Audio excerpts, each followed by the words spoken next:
Dr. Francis Lee, it's lovely to have you on my show. I really appreciate you taking the time to come on. You have written many books. You are a professor of politics and public affairs at Princeton University, and most recently co-authored a book that I think is very important with Stephen Macedo, In COVID's Wake, How Our Politics Failed Us. As I like to do, Francis, we're going to get into the thick of the topic afterwards, but I do like to start with a personal story, which is who are you? Well, I mean, I've been a professor now for quite a long time. I got my start at Case Western Reserve University in Cleveland, and then moved from there to University of Maryland, where it's only the most recent part of my career that I've been at Princeton. I moved to Princeton in 2019, just before the pandemic. Beautiful So. town that it is. Yes, it is lovely. Though I have to say, it is it's so quaint and comfortable that sometimes it feels like not a real place. So, Mm. Yeah, you need a bit more grit, the occasional visit to Manhattan or something like that, or right, Philadelphia or something. right. But I didn't get interested in politics early in life, unlike a lot of my colleagues in political science departments. I began to get interested in politics while I was a college student at the University of Wales at Swansea, where I was an exchange student for a How year. lovely. Mm, And that was you might hear I have a Southern accent. It still I comes do. through. So I grew up in small town Mississippi, and I went to college in Mississippi, and there wasn't a lot of political debate. It's a pretty homogenous political terms. But going to Swansea, it was a lot more variety, a lot more diversity of perspective. There were the socialist worker students, but the student in the dorm room next to mine was a Thatcherite. And so just, made politics a lot more interesting than it had ever been to me before. Well, because you were learning sort of the whole British and European side of things. And I mean, it makes me need to ask to what extent debate was different for you in the UK or in Wales in particular versus in your US experience. Did you see any differences in the debate styles itself as opposed to the politics?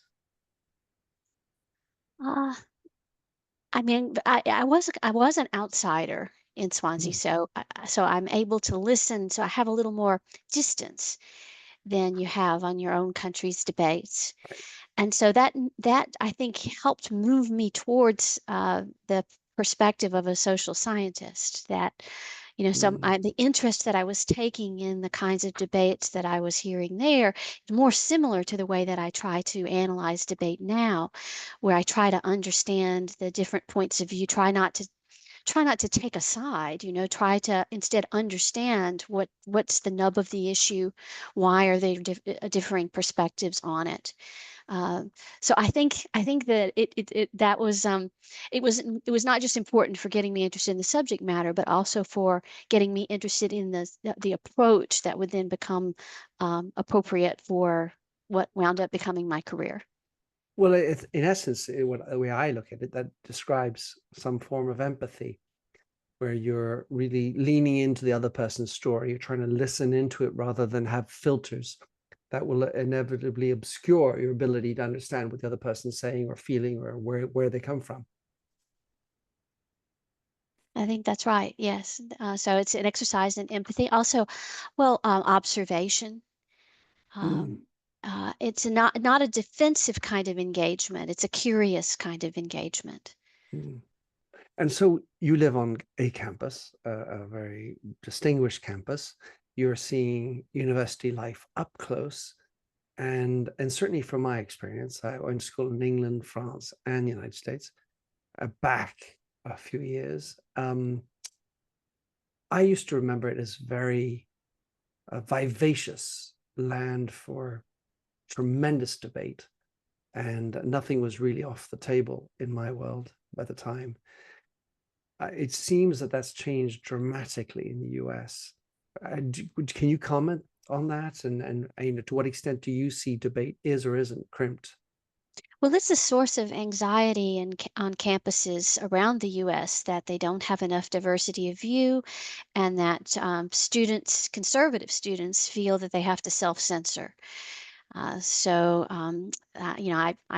that in my courses. I teach in the policy school, and I've seen conservative students preface their remarks by saying, "I hope you all will still be friends with me after I Hmm. criticized Joe Biden's foreign policy or whatever."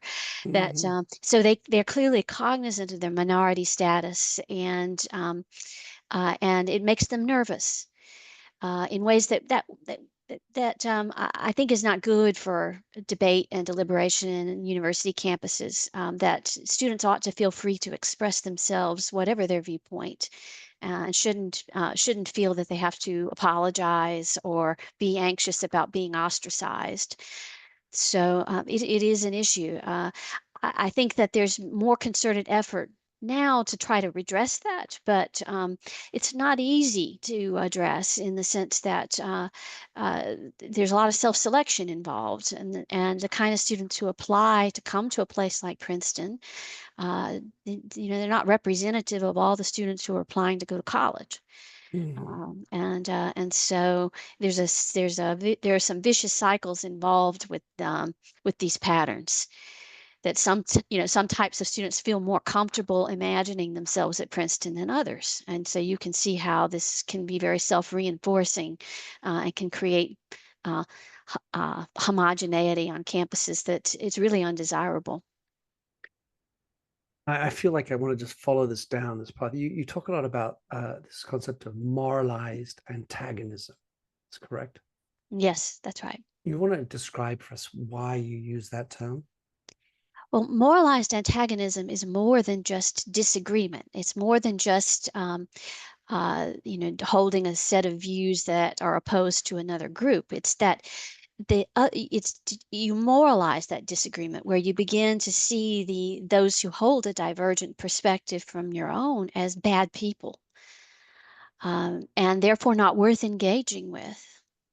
And I think we saw a lot of that during the pandemic, that those who had questions about the policies, or doubts, or or who opposed various aspects of the pandemic response, were simply regarded as sort of beyond the pale, morally beyond the pale, weren't engaged with on a good faith basis. Now, this happens in many policy areas. I think it's quite surprising the extent to which it um, uh, pervaded the politics of the pandemic. Because, after all, the pandemic was not a long-standing issue in our political systems. It came on the scene quickly, and there was a lot of uncertainty about what to do. And under those circumstances, you might expect that there would be more of an open-minded, curious, problem-solving approach, even though, of course, there was great fear, but Mm. a sense of, well, let's see what's working here. Let's study it, and let's consider different ideas. But it just didn't play out that way at all. Mm. Much to the bad consequences of it in the States and everywhere. And so this idea of moralized antagonism, there's for me in it, there's a sound of, well, I'm better than you. And that's that notion of I'm gonna get up on my high horse, and therefore I don't tolerate you. You are lower. How can you, in an environment like at Princeton, where obviously we got a lot of smart people walking around, think that way? It's almost, the only way to think is, I've thought this through. I'm an intelligent being. How can you think that? And there's no ground given to someone who's doubting or even contrarian. You're just wrong. Yes, that's right. That's how it works. Now, I think in the U.S., this problem became more pronounced than in a lot of other countries during the pandemic, in part because uh, the pandemic struck the U.S. At a time when the country politically was suffering from a number of pre-existing conditions. One of which They was don't, they don't have insurance for that. that's right. You surely don't.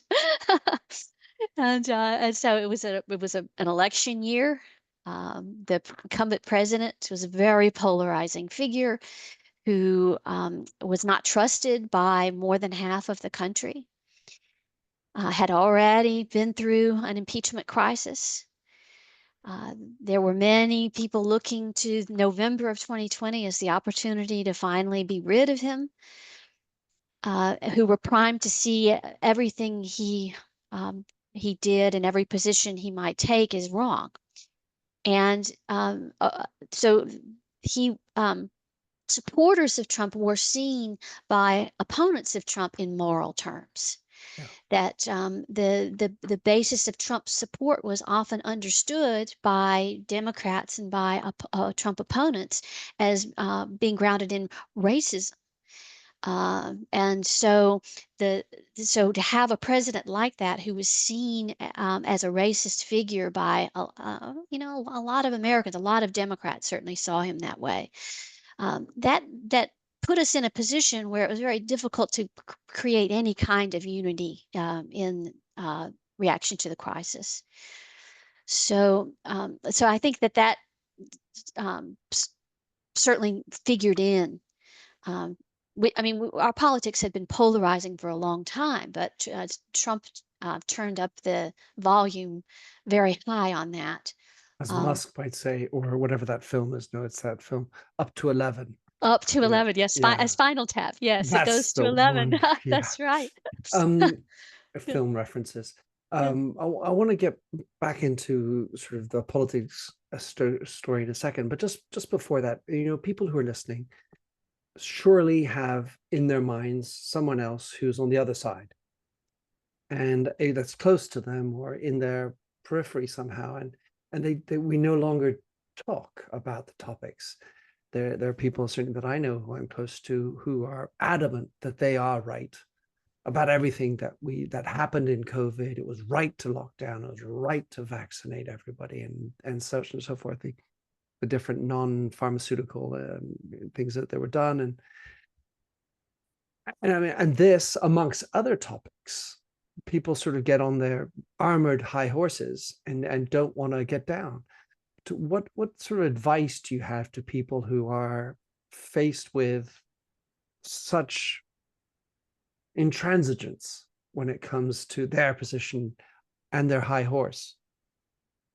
Well, I don't think you can expect the broad public not to have those feelings, and for them to struggle to engage with those who disagree strongly, or who have opposing identities. Like, I think you have to be reasonable about what you expect from just from the average person for whom politics is not the only the only or the most important thing in their life.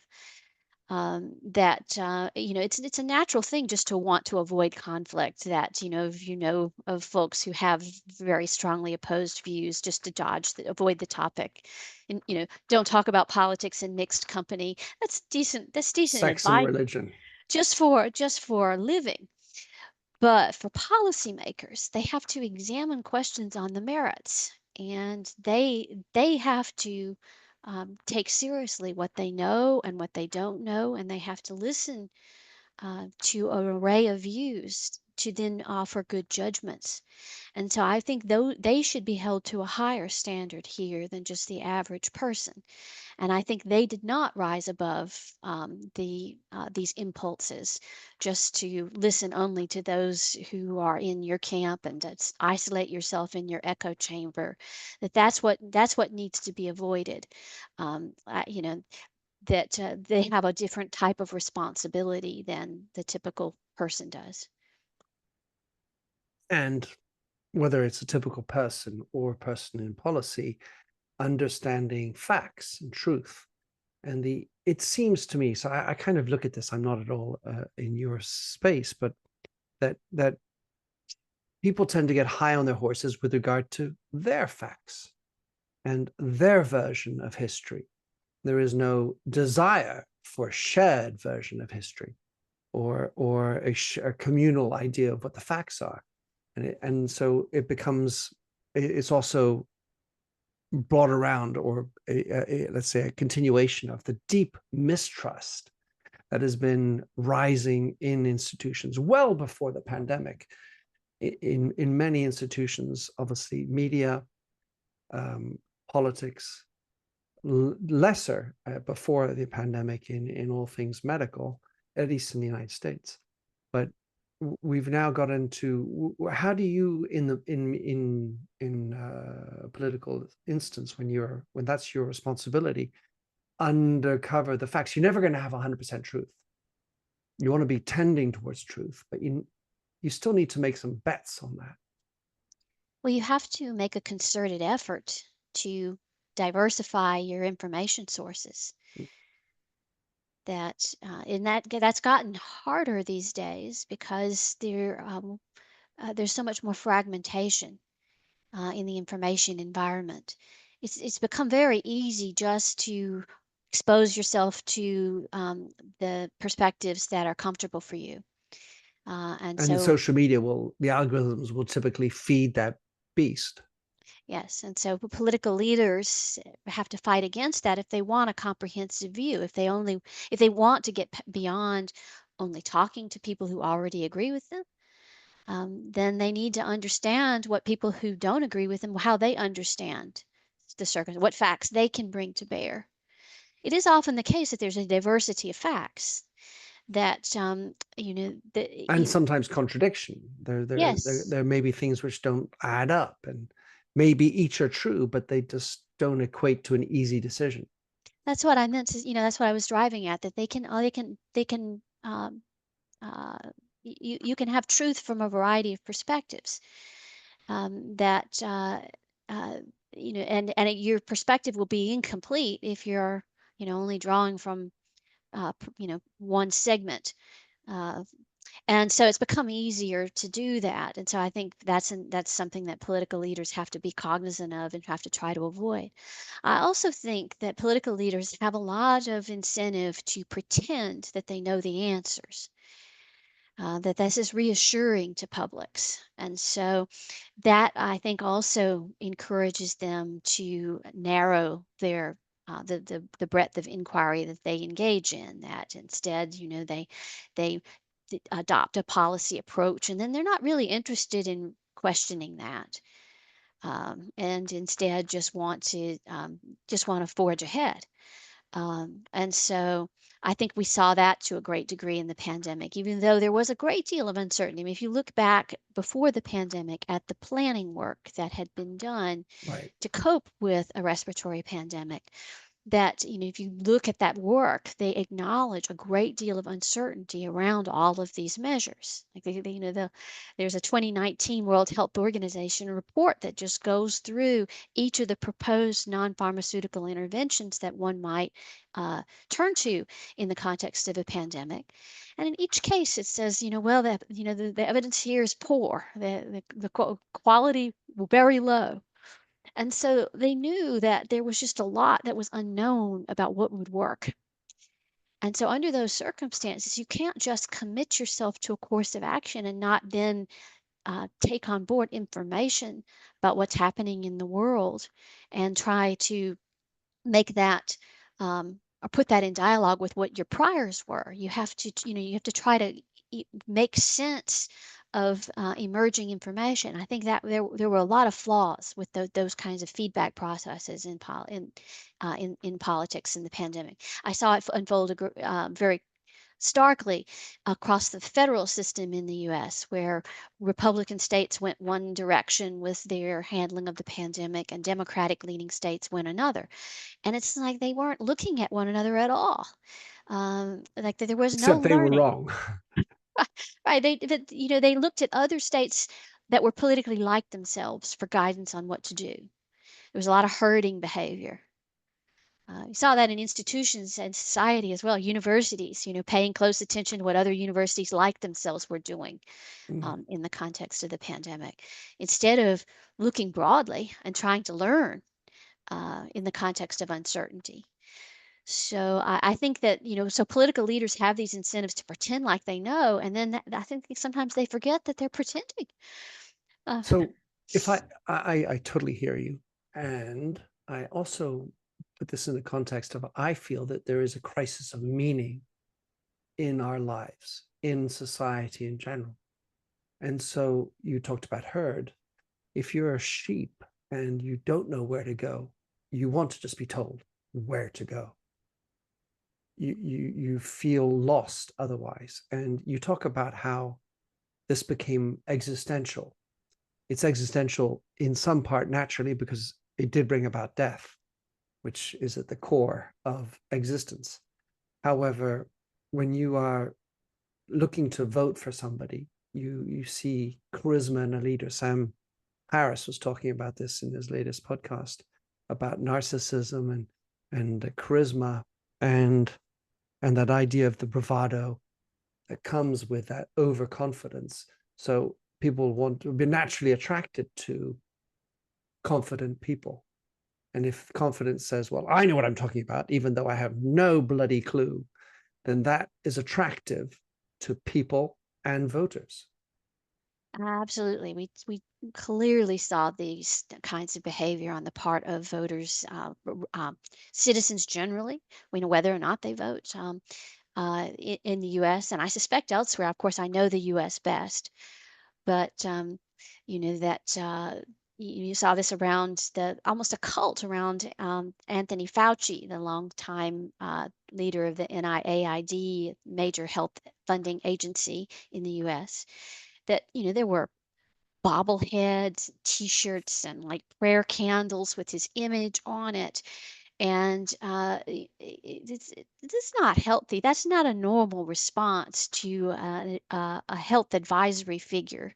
But I think it reflected the way in which people fixate on a leader in the context of fear and want to believe that if they just do what this leader says, that they'll be safe. Obviously, there's long been a cult of personality around Donald Trump. Uh, Plenty of And T-shirts many sold with his politicians. yes, and sold with his image on them, and so I think we saw the sort of that kind of polarization around which leader you vested trust, and no openness to considering, well, maybe they're right about some things, but not about others. Sometimes Trump was right, but that was very hard for Democrats to hear. They were inclined to reject it when he said in the summer of 2020 that schools should reopen. I mean, schools had reopened largely in Europe at that point. Um, but in the U.S., schools would stay closed. The bulk of schools would stay closed all the way until March 2021. So when he said schools should reopen it, but that was something that Democrats had difficulty accepting in any form. You saw, in fact, a major backlash against that, and even institutions that had previously been advocating to reopen schools in the fall of 2020 reversed course amidst that backlash. So whether or not you're a political leader or a leader of an organization, CEO, president of a university, oftentimes leaders are looked to because they have the vision, they have the decisions to make. And if you go up there and say, "Nah, I don't know what I'm going to do here. Gosh, I have so many doubts, Forrest Gumpy, I don't know. That doesn't seem like an image that people will follow. So you do very much introduce this idea of being, accepting that I have doubts, accepting that I don't have the truth. I may be wrong, but at the same time, I feel like we as a country and media as an instrument are extremely critical of people who don't know what they're talking about. As soon as you evince, you mumble a word, people run into you and say, well, I knew he didn't know what he's talking about. I And, mean, and I understand that, but sometimes we leaders are faced with circumstances where the right answers are not clear, and so they will have to make decisions, and the public's long-term trust in them will be enhanced if they are frank. If they acknowledge, they say, "This is the best. This is, having weighed the choices before us, I think this is best. This is what I recommend. I advise you to do this. I will update you as we get new information." That being honest with people, treating them like adults, not like sheep, but like adult people. Um, that uh, reduces your risk of a collapse in trust. And we've From the seen it people. on the people, because when they discover that you're wrong, like for example with the COVID vaccines, when the health leaders in the U.S. went out and told people that if you get vaccinated, that you become a dead end to the virus and you can't transmit it. That, I mean, we hadn't, the head of the CDC provided those kinds of assurances, as did Anthony Fauci. And it didn't take long before people discovered for themselves personally that that was not the case. And so what does that do to trust? So, they did not have a scientific basis for claiming that the vaccine would be capable of stopping transmission. In fact, respiratory viruses are not usually um, able to be suppressed through vaccination in that kind of way. It's not like measles vaccine. They went out and on the basis of what they hoped was true, told people that it was true, even though they did not have even though they did not have evidence. The vaccine trials did not test for an effect on transmission. That was not an endpoint of the trial. And so they went out and made those claims, and then they were caught out. You Everyone wonder, discovered it. how we complain about hallucinations in ChatGPT or Perplexity, when we ourselves are entirely capable, without LSD, to hallucinate such answers. You mentioned in your book and in the article, in interviews, you talk about this idea of following the science. And so politicians said, well, that's what the science said, that's what the health instructor said. And so they abdicated their decision or ability to contextualize that information. I feel it wasn't really about my nose as a writer and observer. So it was less about following the science, it was more about following the money.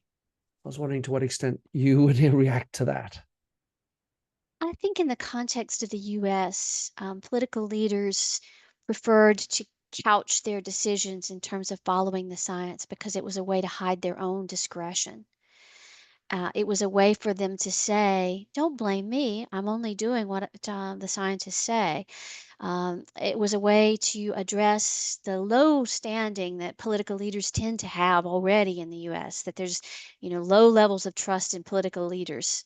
That's sort of characteristic of American politics right now and has been for a long time. And so to shore themselves up uh, in the midst of that mistrust, they would just say, "Well, I'm not making any decisions at all. I'm just following the science." So I think it was a kind, the term that you just used, abdication of their responsibility. I think that was the primary uh, impetus behind that kind of rhetoric and that kind of justification that was repeatedly offered through the pandemic. It was a dodge of responsibility. So on the one hand, we have scientists who dodged the same responsibility to act as scientists. You had, on the other hand, within that community, the folks who wrote the Great Barrington Declaration. You had some scientists who I followed. I have a Twitter list of lockdown skeptics, who each 31 of them are bona fide intellectuals, really knowledgeable people who would say things and at the risk of being canceled, at the risk of losing their profession. On the other hand, you have the media, who I feel didn't play their part. I mean, you definitely talk about that. And you have the other side of the bench, who are going to say, if you say black, I'll say white. Whatever you say. And this is where I want to broaden it out, is that this happened in every single country, virtually every single country in the West, except for the beautiful country of Sweden and maybe Iceland. But on balance, it was a dummying down, idiots screaming at idiots, if you will, with just trying to shoot down the others if they're not in power. And then as at the bottom end of the people who were hurt by it the most, the citizens who got to pay for it in all the costs that you talk about, the cost benefit, they were the ones that were paid. So it feels like the people in power were not understanding of their role for that institution, whether it's the media, politics, academics to uphold their standards, to go above party politics. And so we ended up with this cacophony. And I think that's how I feel, not through malintention, but through that sort of cluster of forces, that we ended up with this absolutely silly environment where people weren't saying the truth. Yeah, that's right. I mean, so the parties out of power um, used the crisis opportunistically, blaming the parties in power for every bad thing that happened, as if it was all stoppable, you know? I mean, that that was another way in which people weren't treated as adults, you know, during the pandemic. That you know, every COVID death in the U.S. was laid at Donald Trump's feet, as if he personally controlled the circulation of a microscopic pathogen. Um, and so it was kind of absurd. I'm sure that the politicians using that kind of rhetoric must have known that that was silly, um, but it was so easy to do. And so they indulge that. Shameless, really. Yeah. This notion of every death, and I this again going back to my sort of larger context, where I feel like as a society we no longer tolerate any death, that the precautionary principle dominates, and that it's better to save an 8-year-old than it is to hurt, oh gosh, a little kid who's at university. Their education, oh well, it's just their education. We must save an 8-year-old. I have a story that a friend of mine, I was recounting how some very good friends of mine had just lost their daughter, 23 years old, to cancer. And because the doctors weren't available, you know, everything was closed down, then she died alone. And he said, I know what you mean. I said, what do you, how, oh, really? Yeah. My uncle died. He died of COVID. I said, he died with or of? Yeah, he died with COVID. And sorry, the parallel is what? How old was your uncle? He was 80. Well, I'm sorry you lost your uncle, but I do not believe you understand what I mean. How can we equate that death with this death? And as a rule, I feel like this existentialness is because we no longer tolerate this quirky concept of death. It's, you know, it's something to be avoided, something we shouldn't talk about, something, if we can, let's become immortal, as some people are thinking about in the transhumanist world. So is that also compounding our inability to talk frankly about something which does cause death? I think it was very hard for us to face death. I mean, that's what we frame the book in the context of the our handling of crises perceived as existential in nature and the way they drive out cost benefit analysis. Like Yeah. if you think that crisis threatens the very existence of humanity, then what way there's cost benefit analysis isn't relevant. Like you'd pay any price to preserve humanity. So I think COVID was approached that way, even though, of course, it was not an existential threat. I mean, it was a terrible problem, you know, crisis, and you know, not something you'd ever want to have to face. But you know, human beings have had to face pandemics on many prior occasions. Didn't wipe out humanity. We understood right away with this particular pathogen that it was quite selective in who was most vulnerable to it. Um, but nevertheless, rhetoric tend to frame it in existential terms. I think the incentives pushed in that direction because it makes life a lot easier if you don't need to balance costs and benefits. If you don't need to think in terms of, well, you know, what are the trade-offs here? That you know, if you know we're going to close the schools down, what is this going to do to young people's futures, their life courses, their Mental education, health. that affects their longevity? You know, so over the health of the population over the long term, the health of these people as they go forward in their lives.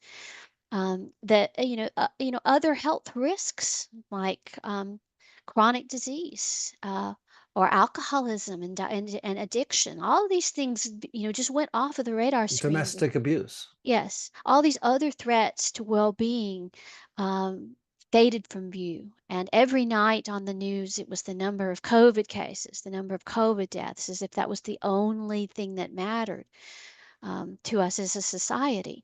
I think, there's a laziness there too. I mean, of course, it's a terrible crisis, and I don't want to minimize the suffering and death that COVID caused. But there's a laziness in not acknowledging and recognizing that society is complex and that there are many threats to people's health and well-being, and that as policymakers, you have to weigh the range of interests in society. A slogan that was widely used during the pandemic: "We're all in this together," which seemed to imply that we all have the same interests. That was never true. We did not have the same interests. That young people were at less risk from the virus, and they were at more risk from the mitigation measures that were taken to stop the spread of the virus. About a third of the workforce in the U.S. were essential workers, and so they had to continue on the job in person regardless. So these measures were not protecting them. And I think they were to a very considerable degree overlooked. They didn't even get hazard pay. Some of them have health conditions that put them at higher risk for bad outcomes with COVID, and yet nothing done for them. They weren't That in again, the boardroom defending their cause. right. And so there wasn't a recognition of the diversity of interests. Sort of a hiding from it. Again, a kind of an abdication of responsibility. I have one last salvo at my sort of contextual approach, which comes from the fact that we have not had a world war for 80 years. And as a result, we've all been living in this lovely, peaceful world, the peace dividend that we all talk about. I had recently Sir Mark Carlton-Smith on my podcast, and he talked about we're actually in a pre-war generation. And I sort of feel like since we actually haven't gone through, I mean, let's say there was 9/11, there's also Afghanistan, Iraq, and, all these other wars that have happened, but not on the ground in the United States. And it feels like, well, this is our war. And I think that played into the existential component. Oh, look at me. This is our time. This is our 1939, or for the United States, 1941. And yet, perhaps the biggest existential crisis is for that of democracy. I think there was a longing for heroism. Like we can be the heroes in this context here. Like, when you look at some of the white papers that were produced in think tanks and university centers, this purple prose, it's Look at me. Look grandiose. at me. Grandiose interpretation. Like I think there was a longing for the kinds of great deeds that are done in wartime, that this is the challenge of our time, and we are going to rise to it. We will bear any burden and pay any price. It's our turn now to distinguish ourselves in history. I do think there was some of that kind of thinking. Uh, What about the democracy? Because I mean, for me, and I live in London, but I have a French passport, so I look at politics generally around Europe. Obviously, I have many Swedish friends, but also looking at how Europe is in general. We could each country has their own version of this story, which paints a similar conclusion, even though the journey was different and the context in which each government had to deal with it, I mean, left and right, was different. But we've ended up with, in my opinion, a more of an existential crisis with regard to democracy, and not just in the United States, where we're talking about issues of the role of media, the opportunity for freedom of debate and freedom of speech on university campuses, much less out in society. And this is what the demos is supposed to be able to do. And if that doesn't participate in our structured society, then surely we will have an existential issue for democracy. That's right. So the book that Steve and I wrote comes out of anxiety about democracy. That's the origin of the That's book. the subtitle, right? I mean, it's Yeah, really how our how our politics failed politics failed. us.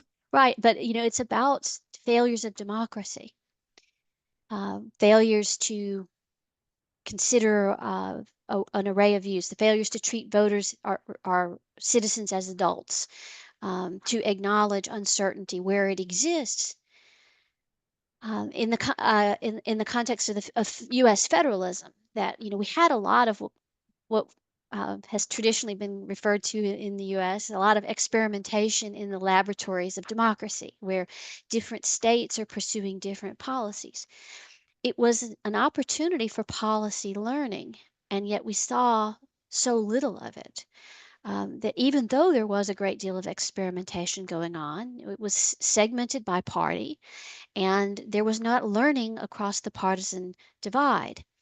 Now, you might say American democracy worked in one very limited way, which is that the voters in different states got the policies that they wanted, that residents of democratic states got a heavy dose of stringent non-pharmaceutical interventions, much longer school closures and business closures and restaurant closures, and all the like. Whereas residents in red states like Texas and Florida, they got the more lax policies that they wanted, and their schools reopened much earlier, and they had fewer restrictions on society. And so governors in the U.S. all through the crisis were very popular, and no matter what policies they adopted. And in the elections that occurred after the pandemic, they almost all got reelected. And so you might say, well, that's democracy working just fine. Except normally we think of democracy as helping us uncover what is good policy for the people. And doesn't seem to have happened at all. No, the democracy didn't seem to help uncover what was good policy because there was no learning, and we didn't share a common uh, dialogue about our different perspectives, where we learn from each other and where we can come to a common interpretation of what's happening and what it means, and what sorts of policy should be adopted in response to what we agree is happening. That kind of shared understanding was not reached. Instead, we just had different factions talking to themselves in echo chambers. And so if you want democracy to serve that larger human purpose of advancing the public good, we need to do more than just reflect the preferences of what people in these various factions hold. And so that's where I see our democracy as having profoundly failed during the pandemic.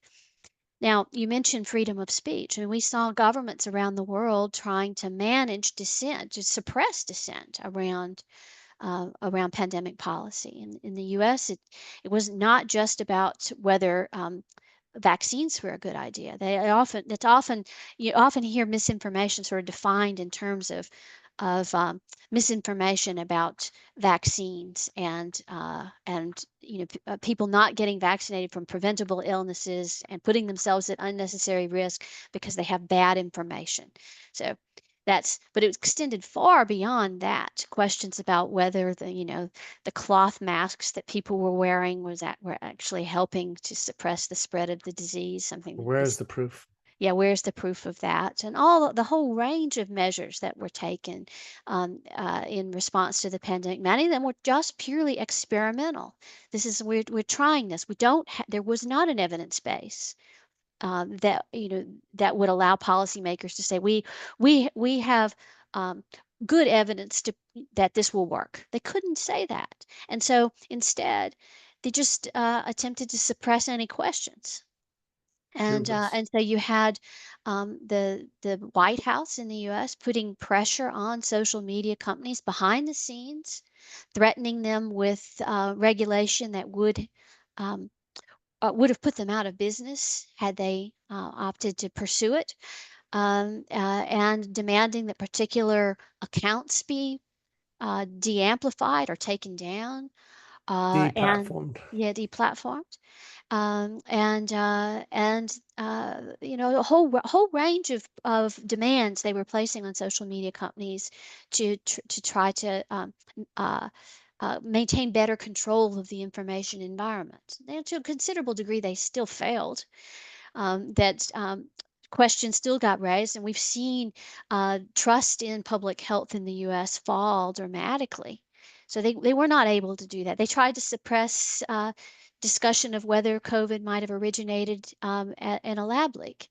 And yet now most Americans, something like 2/3 of Americans, believe it did come from a lab. So these efforts to manage the information environment were not successful, at least in the US. Now, of course, around the world, there have been more regulations adopted on social media to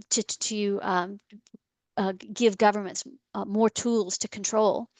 Uh, so maybe they will be more successful than the U.S. government was, but certainly Well, it's a global information um, network now, and I think governments are probably tilting at windmills here. Not to say they won't cause suffering for particular individuals, and uh, can't impose costs. But will they succeed in managing information so that questions don't ever get raised? I'm not sure they're going to succeed. But that's another issue for democracy coming out of the pandemic. absolutely. And I'm writing a new book, and I talk about this notion of actually thinking about the nation in which we live, and having that be the way to define or describe what do you mean by common good. And I salute, for example, the Russian spirit, because there's a very specific, different idea of the common good in Russia. And I'm not saying necessarily it's the one for anybody else, but what I like it is that it's very specifically Russian. And then you look at how other countries like China try to lock down information. Yet in the democracy, we're looking at how the narrative is being spilled, how the media played kowtowed to the media, the needs of the politicians in the wartime crisis, and then how we even tried to, let's say, restrict vocabulary. And the idea of cases for me just drive me bonkers. What do you mean by a case? Herd immunity, change definitions, anti-vaxxer to point out anybody who was just horrible on the other side. These terms, and I feel very sad that, and I feel very much like you said at the very beginning, it came on quickly, but the hangover is going to last a bloody long time. I loved you reading your book. You talk about it being more a folly than a villainy in Mhm. terms of your approach. I felt very level-headed. So many more questions about how you and Macedo came into it, but I have to close it down. What parting words and advice would you have people listening to this with regard to, let's say, protecting democracy in whichever country we are, in engaging in friendly conversations with people who are important to you who have different opinions, and or whatever we need to do to improve in the future? What type of last words would you like to share with us, Francis? Well, I think it's important to be alert to the temptation towards moralized antagonism. It's a very lazy way of engaging with the world, that people who agree with me are the only good people. Just to be alert to that temptation and to try to resist it, to try to hear other people as human beings, hear their concerns, let them tell you the facts they see. Um, Treat people on the basis of good faith, learn from them. That I think that's the practice of democracy at the human level. Now, I'm not, like I said earlier, I think one has to be realistic about what the typical person will do. But I think that to the extent that you want to, a person wants to engage with public affairs, that these are the kinds of habits of mind that make you level-headed and that enable you to have a breadth of view. Certainly, we should expect our leaders to be able to do that. And so, don't just vote for the leaders who are the best at, delivering you red meat, and who inflame the passions. Um, Look for the quality of mind that can understand the complexity of the policy choices and the diversity of our society, and to try to forge a path forward while recognizing those complexities and that diversity. Well, I hope that In COVID's Wake is selling well.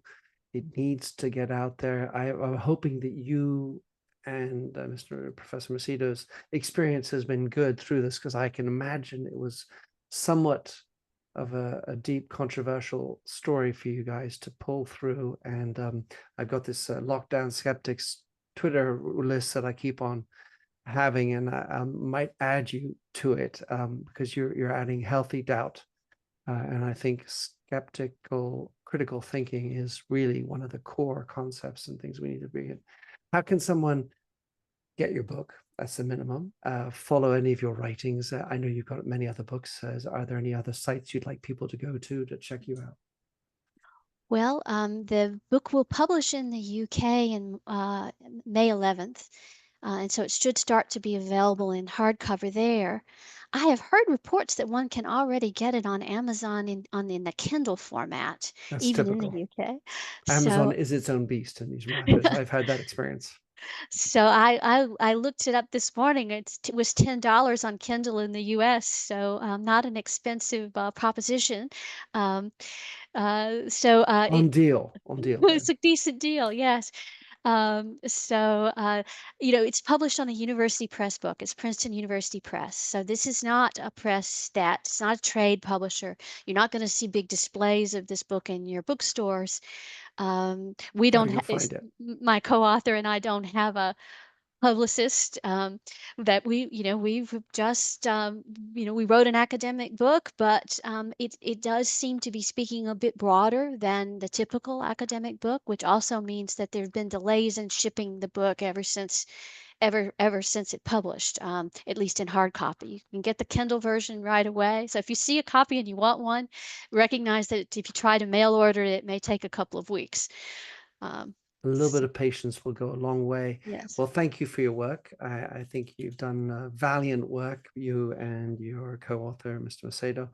And hopefully we'll have a chance to somehow um, have an in real life conversation. You never know. But if you go this way over to London, do look me up. I'd be glad to show you around. Thank you Thank you so very much. much, Francis. It's a great conversation. Very much appreciate it.